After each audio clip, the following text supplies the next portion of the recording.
in Indonesia and relevant parties in Indonesia took effective measures to deal with it. The situation has been brought under control. The Chinese side will stay in close communication with the Indonesian side to ensure that the incident is properly handled in accordance with the law. Now, families of the victims of Nepal's worst aviation disaster in 3 decades mourn outside the hospital as they wait for the bodies to be released. Everybody in the family is in pain, says Raj Dungana, who lost a niece in the crash. He says he was the only daughter in the family. Nepali rescue workers called a debris-strewn ravine for a second day for more bodies from the wreckage of a plane which took 72 people on board, with hopes of any survivors now at nil, according to officials.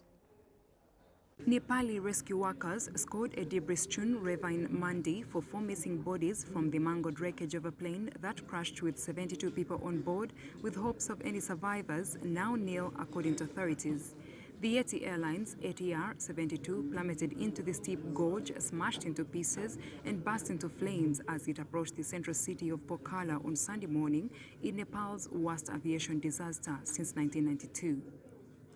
Raj Dungana, the uncle of one of the 68 passengers, 23-year-old Sangeeta Shahi, told the AFP outside a hospital in Pokhara that his whole family is in pain. My niece was very talented. She was also good, a very good student. She was busy with her studies in Kathmandu. She was also running a makeup studio along with an online business platform. She would never hurt anyone. She was simple. And now God has taken away such a nice person. May her soul rest in peace. The cause of the crash was not yet known, but a video on social media, verified by AFP partner ESN, showed the twin propeller aircraft banking suddenly and sharply to the left as it approached Pokhara airport. A loud explosion followed. Nepal, which has a poor record on air safety, observed a day of mourning on Monday for the victims. Everybody in the family is in pain. She was the only daughter in the family. The family is deeply devastated. I am not able to think how I can console the other members of the family. Soldiers used ropes and stretchers to retrieve bodies from the 1,000-foot deep ravine late into the night, with recovery efforts resuming on Monday. We have collected 68 bodies so far. We are searching for 4 more bodies. We should continue until we get the bodies, senior local official Tek Bahadur KC told the AFP.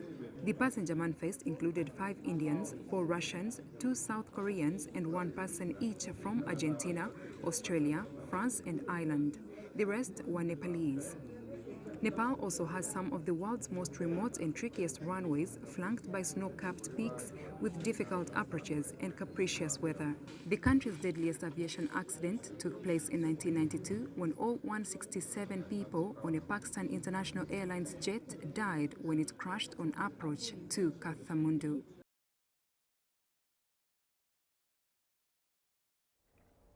Also known around the world for his blonde quiff and daring adventures, comic book hero Tintin is setting the art world astar with an original illustration that could set a new record at auction.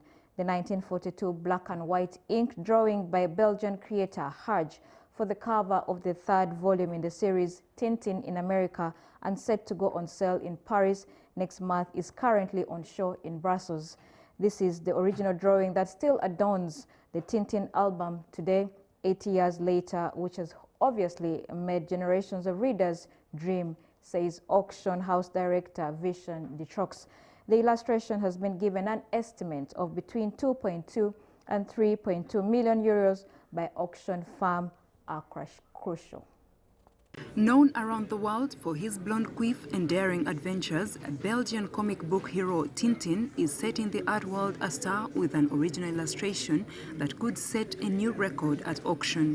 The 1942 black and white ink drawing by creator Hag for the cover of the 3rd volume in the series Tintin in America is set to go on sale in Paris next month. It's a drawing that was made by Hag in 1942 for the cover of the album that went into color in 1946. So this is the original drawing that still adorns the Tintin album today, 80 years later, which has obviously made generations of readers dream. Here we have a very impressive and extremely efficient drawing. So it's all in the line, which is called the clear line, that most contemporary artists and artists who have nothing to do with comics or comic artists frequently use. The illustration, which shows a Native American chief pointing an accusatory finger at the tied-up Tintin, has been given an estimate of between 2.2 million to 3.2 million euros, an equivalent to 2.4 to 3.5 million US dollars by auction firm Akwero. The top figure would see it match an original illustration for the 1936 cover of the Tintin adventure Blue Lotus, which became the most expensive comic book art when it sold in 2021.